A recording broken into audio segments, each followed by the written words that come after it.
Should we buy or sell Target? First off, read this disclaimer carefully. And do your good deed of the day by liking and subscribing. So I have a theme under the other themes called discounts and bargains. So here is Target, general discount store. 7% here from the 52-week low, but minus 45% from the highs. So very, very substantial pullback. Here is the company's website, a bunch of, sales, save on, saver. So yeah, deals, sales, that is, a very key part of their brand. So the reason why discount stores are interesting in the current economic environment is because things are getting more and more expensive due to inflation, and that substantially increases the traffic to discount stores.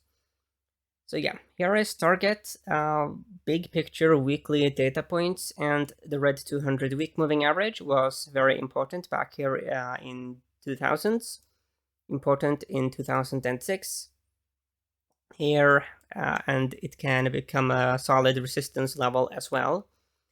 The problem for Target is that we are very much so below the 200-week moving average.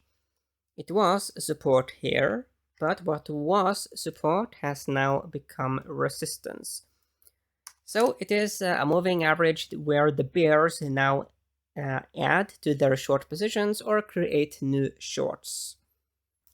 The issue for the bears is that we have already seen a very substantial pullback on Target.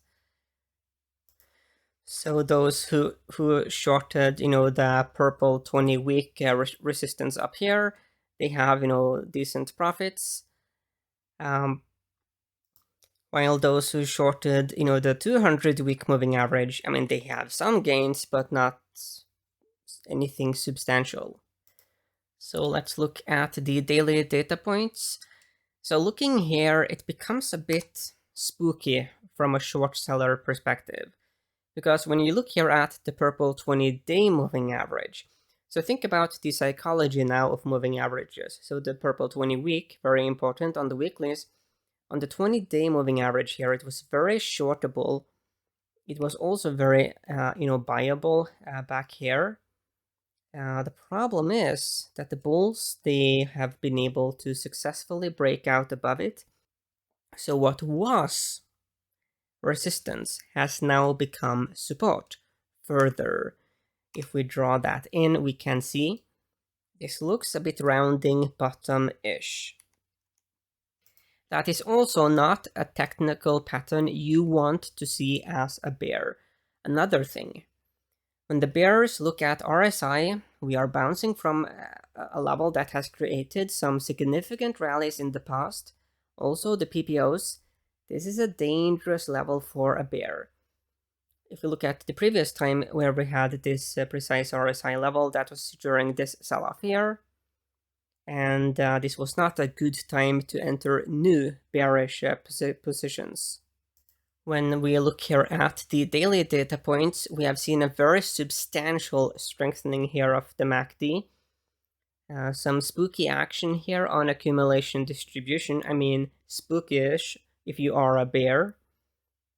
So I write 200 weekly moving average resistance. Yeah, it is still a resistance level, but we do have RSI support on the weeklies. So I will give the bulls 3 here on the technicals. So there's something just interesting happening here. They are making some moves. Additionally, we had, the rounding bottom. They have reclaimed the 20 daily moving average. So there's something here that could become increasingly bullish.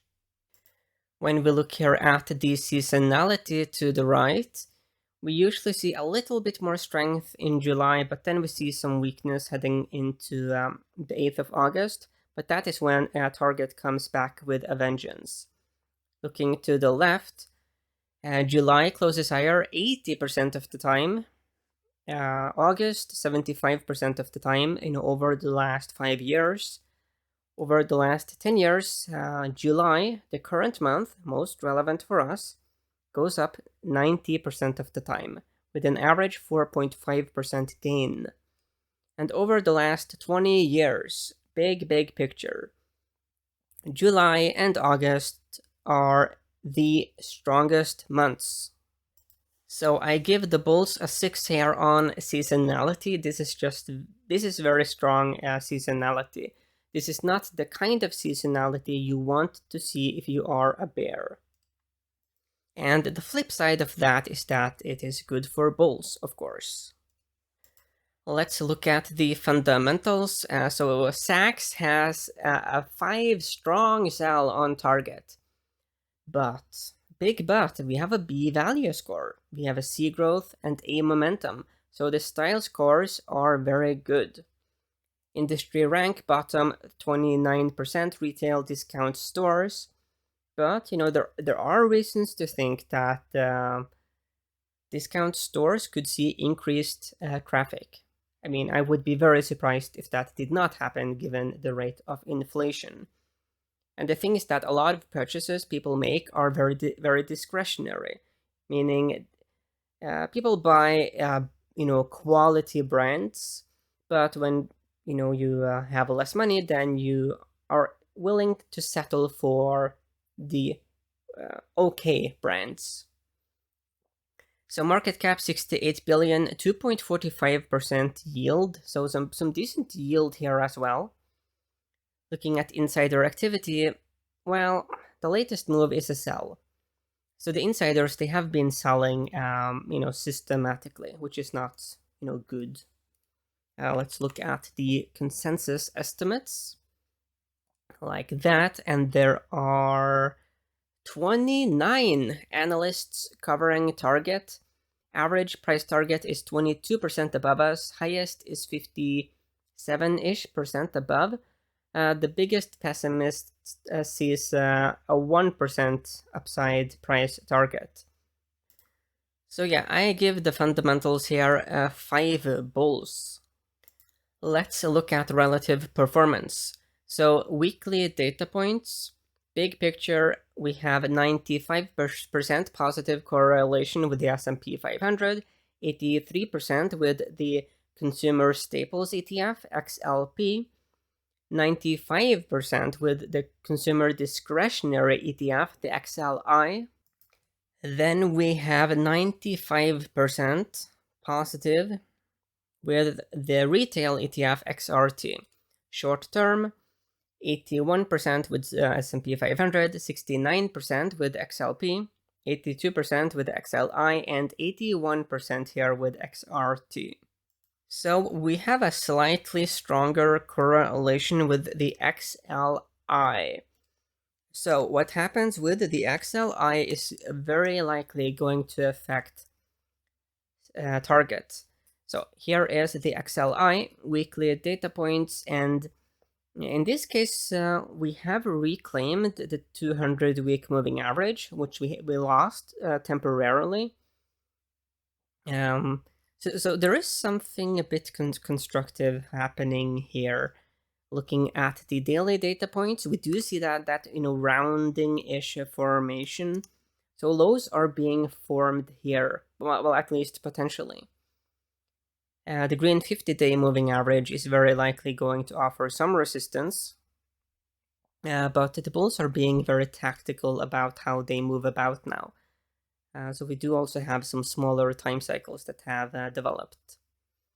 So the nice thing about these rallies, pullbacks, sort of like to carefully go higher, is that it is easier to make that bigger move. If we compare it to running a marathon in one go is difficult, but if you take the same route and you run it over multiple days, then it is way easier. So yeah, that's how it works. So yeah, this is the relationship between target and the consumer discretionary ETF, and yeah, we do have some interesting patterns developing. We do have a bit of we need the right tool. We have a bit of a inverse head and shoulderish pattern that could develop. That is bullish. You could also make a decent case that we have fallen down to some support level.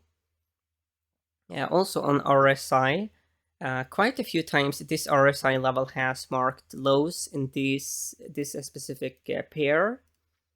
Let's look at the seasonality. So in red over the last 10 years, blue over the last 7, we usually see target weaken a bit into early August, but then it strengthens significantly against the consumer discretionary ETF. In green here over the last 5 years, we usually see some strengthening actually into 2nd of August, some pullback and then strength. Here is the consumer discretionary ETF against the S&P 500.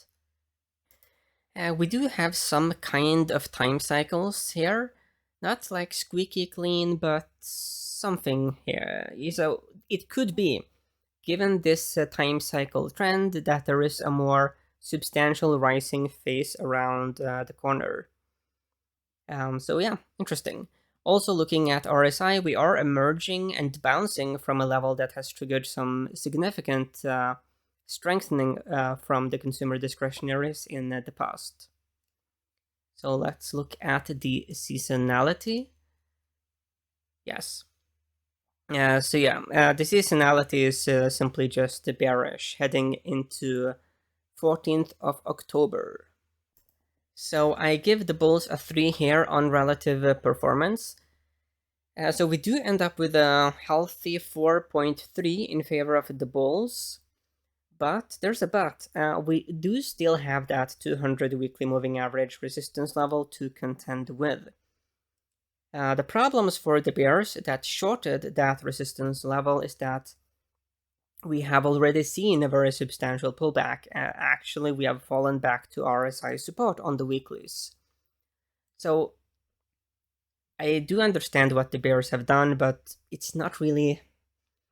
It's similar sort of like to when you have a rally. It is better to buy, at least more ambitiously, a longer term moving average support than, say, buying like the 5-day moving average support level. So yeah, I do see that we have a little bit more time left. So let's just scan through some charts to look for opportunities in the discount store space. So here is Walmart. So Walmart is showing some strength here, having this week reclaimed the red 200 week moving average. So Walmart is making a move. Let's look at Dollar Tree general. Seeing some moves here as well.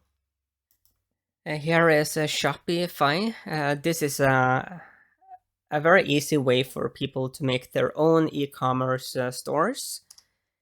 So we have seen a very substantial pullback, but you could make a strong case that this is horizontal support. Does that mean that it will go up? We don't know. That's the thing. But this looks more interesting from a bullish perspective than a bearish.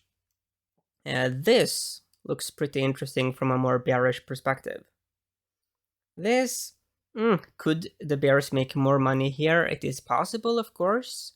I mean, we have seen times in the past where, a bearish situation becomes super bearish, but it also is dangerous. Similar to how it is, like if you go bullish on Spotify, like here, not really an ideal time to turn bullish. But at the time where you have, these kinds of blue arrows, technically speaking, things look very bullish. But it sort of isn't. That's the paradox of being in the market, is that when things look very bullish on a chart, it is very favorable to people who already have a position. It's not favorable to those who are about to enter a new position, because when you enter any kind of new position, your P&L is literally at 0%. So if, say, the stock is up like 20% over the last 2 months, then you haven't gotten anything of that. So Yeah. So anyway, definitively we do have some very wild situations now in the market. It is difficult to be a bull. It is also difficult to be a bear. It is very messy, very messy, and that is why I think this market is very good for the market neutral portfolio. So having some longs, having some shorts.